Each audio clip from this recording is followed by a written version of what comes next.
Problem F is the skaters, and it says a 50.0 kilogram skater is traveling due east at a speed of 3.00 meters per second, and 70.0 kilogram skaters moving due south at a speed of 7.00 meters per second. They collide and hold on to each other after the collision, managing to move off at an angle theta south of east with a speed of Vf. Find A, the angle theta, and B, the speed Vf, assuming that friction can be ignored. Okay, let's see what we got. Data. So we know that this skater here has a mass of 50.0 kilograms and goes at a speed of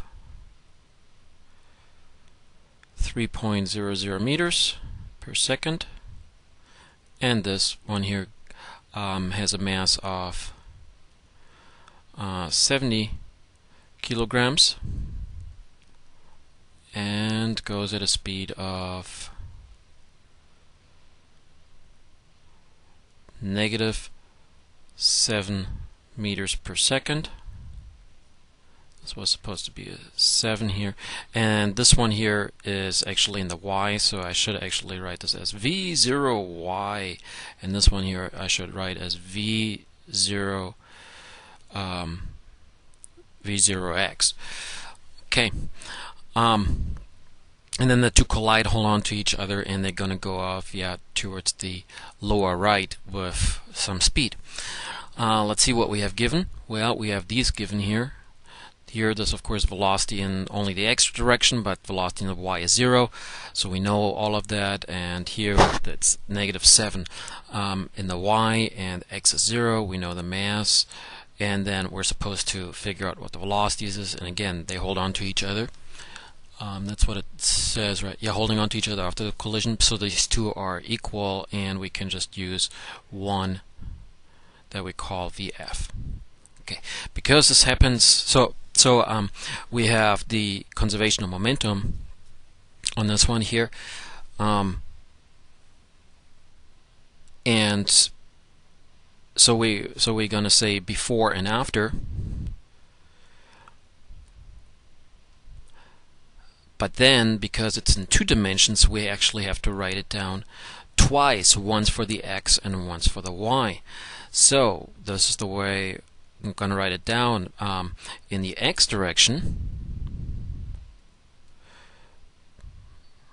this was supposed to be an x.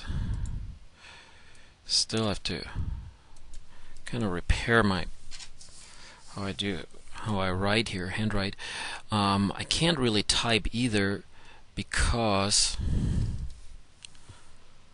of all these indices and whatever else I have to write. So in the x direction, that's what I wanted to write. In the x direction, there we go. We have m1 times v0 1x, and then of course the other guy isn't doing anything in the x direction, so I'm just going to say equal. Okay. After they hold on to each other, we have combined mass m1 plus m2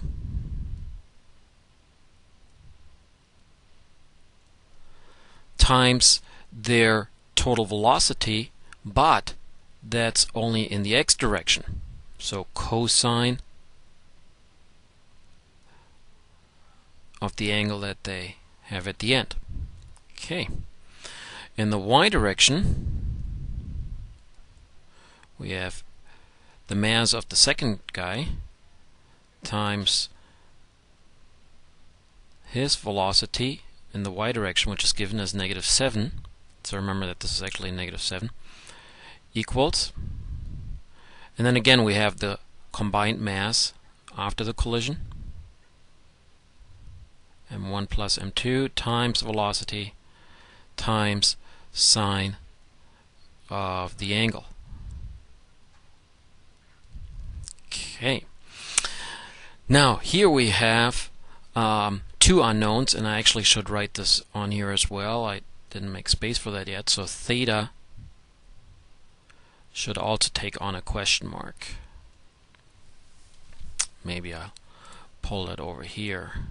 There we go. So we have to solve for both VF and for theta. And how do we do that? Well, here's one way of doing it. I'm gonna take the top one, I think I got it, and I put it beneath this one here. And what that does to me is, when I look at this one here on the right hand side, I notice that this one is sine and this one is cosine, and if I divide it to 2, I come up with tangent. That seems to be maybe convenient. I don't know that yet. However, what's even more important is that this VF here cancels out, divides out when I divide the two by each other. And so that's one way to get rid of one of the variables.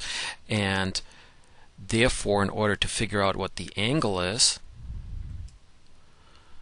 I'm going to move this up a little higher here. Yeah, I divide the two by each other, and then on the left hand side I have M2 V02, that y, divided by M1 V01 y, and that equals the right hand side divided, but the M1 plus M2 is gone and the VF is gone, and then sine divided by cosine is tangent theta. And then of course I just have to plug in the numbers and take the inverse tangent, and then I have to pay attention to, because I go off to the lower left, my calculator is likely going to give me a positive result. I just have to put a negative in front of that because they're going to the lower left.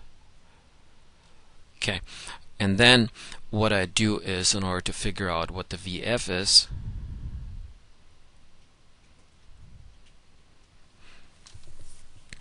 I just use my result here, whatever I come up with, plug it in to one or the other equation, plug in everything else that I know. So for example, in the first one I know the mass, I know the velocity, I know of course the combined mass, and then I know the sine of the angle once I have the angle, and I just solve for VF in meters per second.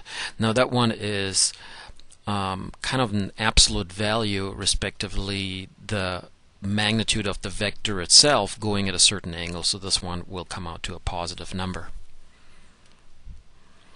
Actually, if you take the sine of that negative angle, so if you use the first equation of that negative angle, you come up with a negative, and then just change that to a positive number in meters per second then. I tried to do this as an animation as well. However, you'll see in a moment that it doesn't work quite well. That's why also I didn't do the graphics here. So when I run this one here, notice what happened right there. You notice that the two actually don't stick together after the collision, even though I told to be as inelastic as possible. I mean, after all, this is an inelastic collision, but notice that the velocities differ. They both still go to the lower right, but you can imagine that the velocity, if they were combined, is somewhere in the middle between these two numbers.